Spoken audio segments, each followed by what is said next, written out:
Yeah, nice to meet you over the phone as well.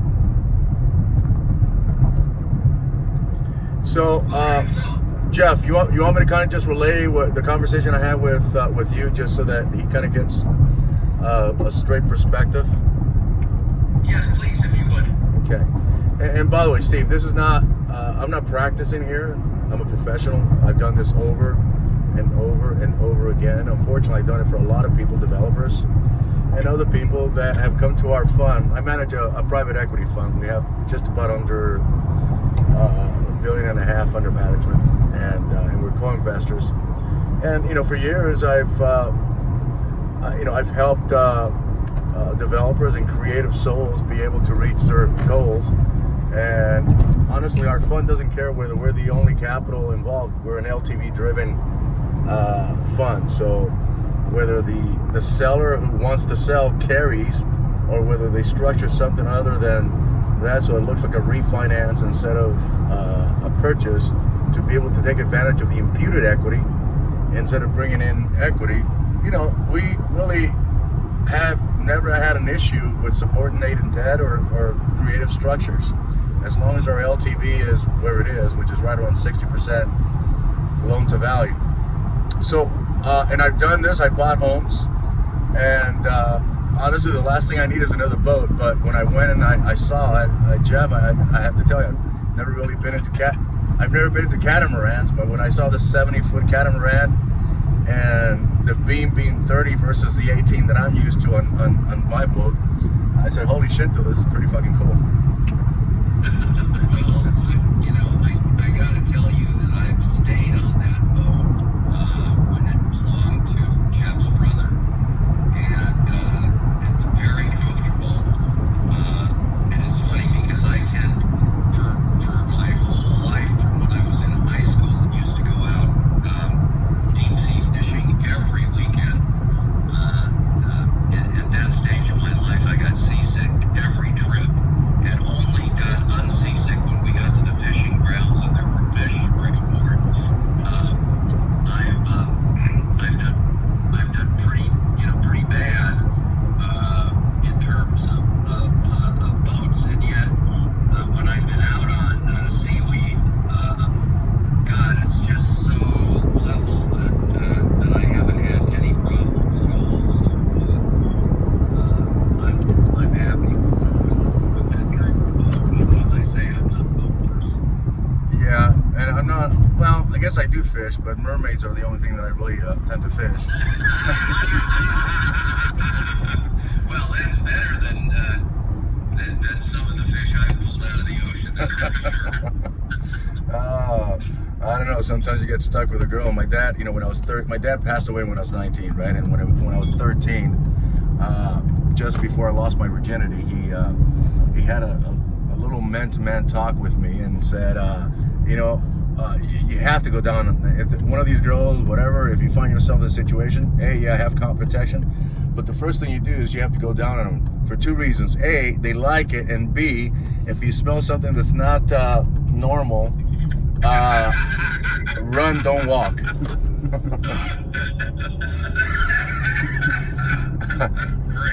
So I was trying to make a bridge there because, yeah, sometimes some of these mermaids are fishier than the fish out there.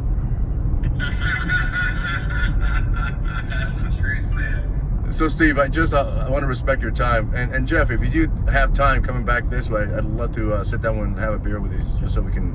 Oh yeah. Two military guys. Anyway, just even if this doesn't work out, I'd like to at least meet you and see if in fact there's any business to be done together. Okay. Definitely. Okay. So Steve, one of two ways. One is just it's a corporation.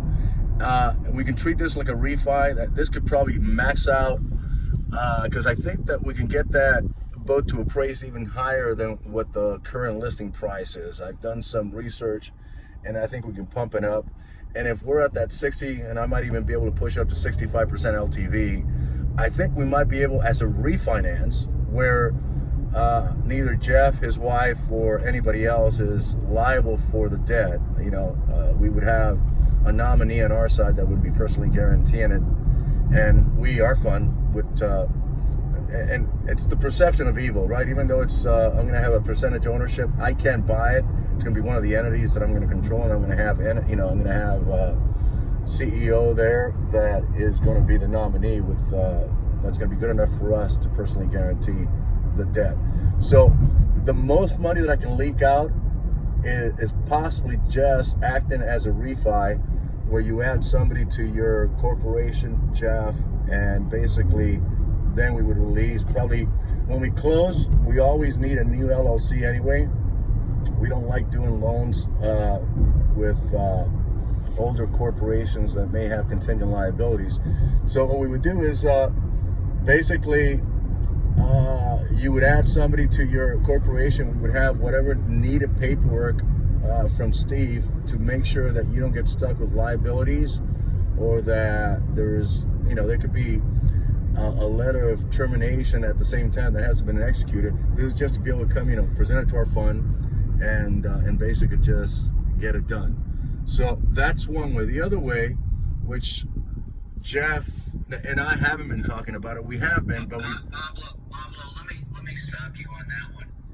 On the one that you're talking about right now, does that result in 100% of the purchase price being paid, and then you've got the debt, or? Yes.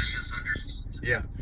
100%. If we're talking about the real number, Jeff, if we're talking about the 17 number that we were talking about earlier, right? Because I know I actually told the broker, don't drop the price. You're actually fucking with me being able to do this. Put it back up to 2150. So it's still at 21 because I just checked it out over the weekend, and it's still at 21, which is so yes. The first one would basically be 100% or very, very close to it. No, it would be 100% because if I have to come in with a couple $100,000 just for shits and giggles and get it done, I'll do it. So the first one would mean Jeff getting 100% of the real purchase price, right? And not being liable for the debt. We're going to have, a new entity with officers that are going to be liable. And the second one is not as attractive, but it's something that it's pretty straightforward, right? We come in. I like to buy things and try and minimize my equity exposure, and because I can. I mean, not everybody can do that, but I'm a managing partner in a fund, and I'm able to kind of just, be able to do everything by the book and by the PPM that we raise capital in, and we can't. One of those things, we can't be in a second position. So the second option would be we come in with, let's say, 1615 at a 2-1 price, and or whatever the price is, 2,000,001 or close to that, whatever that number is that's being advertised. And then Jeff and his wife would carry a subordinated note for a year, right, for whatever the remaining is, which is 500,000-600,000, whatever that is.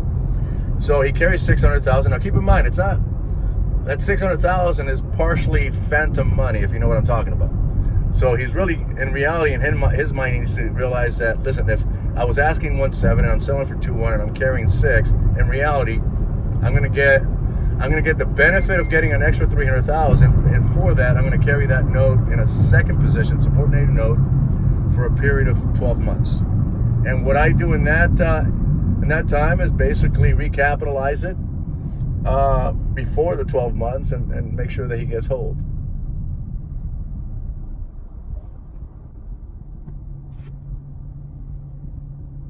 And then you shut up, right? See what they say.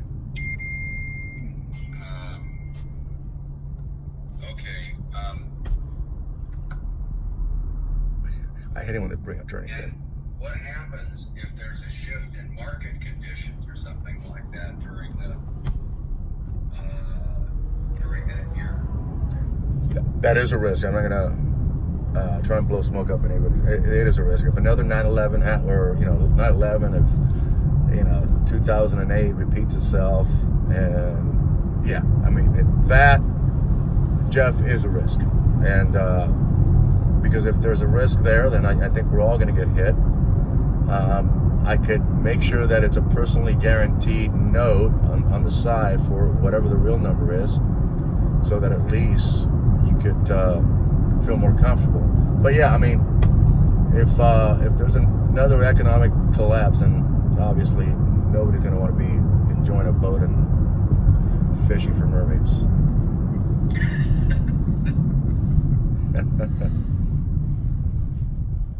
Okay. What are you thinking of as the timing of this transaction, by the way? Well, it's fairly quick. All I have to do is just get an appraisal, and I know that, or a survey. I guess does a survey incorporate? And listen, I'm a fair weather boater. I'm not a real boater, so I'm not even buzzword compatible. Does a survey, Jeff, include valuation or just a survey of the boat? Usually it does. What they'll do is they'll do an inspection. They'll do a survey after, and that's usually an evaluation step. So 2 to 3 weeks max. We do a capital call and we fund after we have an appraisal or valuation, or the survey, which is going to be the same. So it's fairly quick. I'll tell you what, the refi is quicker just because it's pretty straightforward, and we should be able. But either one of those, we can get done with 30 days or less.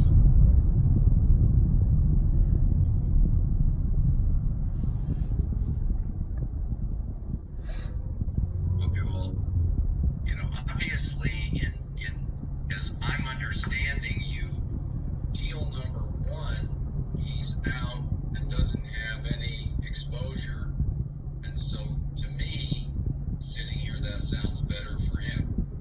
And I agree, because I can leak out of that allow. It's just, listen, if and I know a little bit of the story of Jeff's brother, right? And I'm not saying that there's any continued liability with that entity or not, but I think that if it was a situation where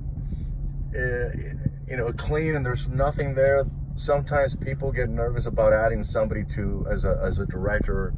I mean, we can short circuit any possible negativity associated with that. But that sometimes is a little scary to talk. And you're an attorney, so I think that you obviously are seeing that there's nothing to run from. Sometimes people run from things that I'm chasing them, but it could be perceived as some. But that would leak him out 100% of his money right away. He won't have any liability. We close under a new entity, even for a refi, and he'll be off and gone. Can you, Pablo, can you send kind of a one-page outline of this proposal, the first one? I can, and just for shits and giggles, I'm going to have it come from Bob Epstein, who's going to be the nominee, right? Because he's not associated with the fund, and I am. So if you not the Bob Epstein who was my roommate in college. I don't know. Where's he from? Northern California. Oh no, that's not him. Okay. So we'll go ahead and get that done. If you give me, if I get a text with your email, Jeff, you can text me his email. I'll go ahead and just have that proposal sent to him, and Okay. we'll rock and roll. You got it. Perfect. Okay, and Jeff, on your way, if you do have time, just text me on the way back and let me know, and I'll break away from wherever I'm doing, and we'll get a drink. Oh, sounds good, man. All right, buddy. You take care. Steve, nice meeting you. Nice meeting you, Steve. Okay, bye-bye. Bye. What you got? That was pretty good. Huh? Yeah, he's in control. Control it the whole recording. time. I was gonna have you say what it was. Well, okay, go ahead. What do you know what it was? Like what the transaction was. It's a $2 million yacht Mhm. that I don't need. So, and I don't want to put any money down. Right. So what I'm doing is I'm leveraging his imputed equity to act as real equity, right? And a lot of lenders, some lenders care about subordinated debt, but most don't, especially private equity money like ours. So what I'm doing is I'm making him, you have to have a real seller, and you have to have a property that he either has, because this works for I'm doing it with a house too. So it has to have a house that either has no debt on it, or a small or a small debt compared to the price. Compared to Right? Because if you're selling me, let's say $1 million house, and you owe 800 or 700, it's not gonna work That's not gonna work. because you're not gonna see any money, right? Right. But if you're selling me $1 million house and you owe 100,000, right? I could. Now you go straight. Yeah, I'm gonna let him go first. Okay. Then now you're gonna be sufficiently motivated. You owe 100. Okay, so let's say I make you carry 500. At least you're netting 400 because I'm gonna give you 500 at close in a first position, and you're gonna be able to pay off that 100,000. So at least you realize Right, some cash. Right. Right. So if they don't realize cash, it won't work because people are greedy, right? Right. They want to see that. Yeah. So you structure it as be no debt or like this. This is a perfect situation. The guy that owned it died. He killed himself in a fucking Lamborghini. He was going to prison. So I know his background. You know him, right? This is his brother who inherited the boat, and he's a very straight guy. I mean, Right. he was in the military like I was and all that. So you knew how to no, I just fucking talked to him for the first time on Friday. Oh, okay. And I said, "Oh, you're ex-Marine." Oh, like Right. cool. I was talking to the brokers, and the broker just, when you have a broker, they just can't handle all the moving parts. So I finally said, I want to talk directly to the seller. I talked to him, I explained it. He said, cool, I like it. Let's just get it done. Right. So he drove all the way to LA to meet with his attorney, and I just called the attorney. He's in San Diego. So I'm basically, the first position is really, the attorney likes that. I prefer that one too because it's easy, right? He jumped right on it. Oh, fuck. You're going to add me to your fucking, you're going to add me to your LLC as an owner of the boat. Thank you. Yeah. Now I'm an owner. Right. Of the I boat, heard that. Right? I heard that. Now I have to go, get a refinance loan. Right. Whether I use my fund or somebody else, Right. it doesn't matter. I just throw that in just so you know that I control But you can that. get it done right. I'll get it done. That's easier. Right.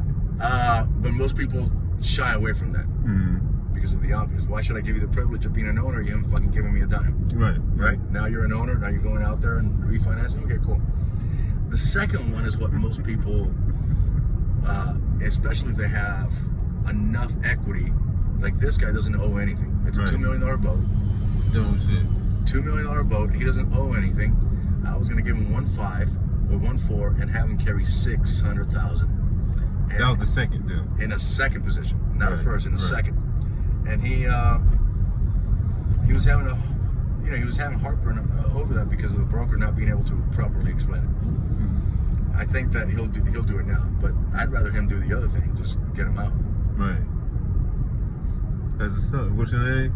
Pablo Garcia Suarez. That's Pablo. Garcia And Suarez. your boy Vic Battle. Garcia Suarez? Garcia Suarez. Yeah. Pablo Garcia Suarez. So there you go, man.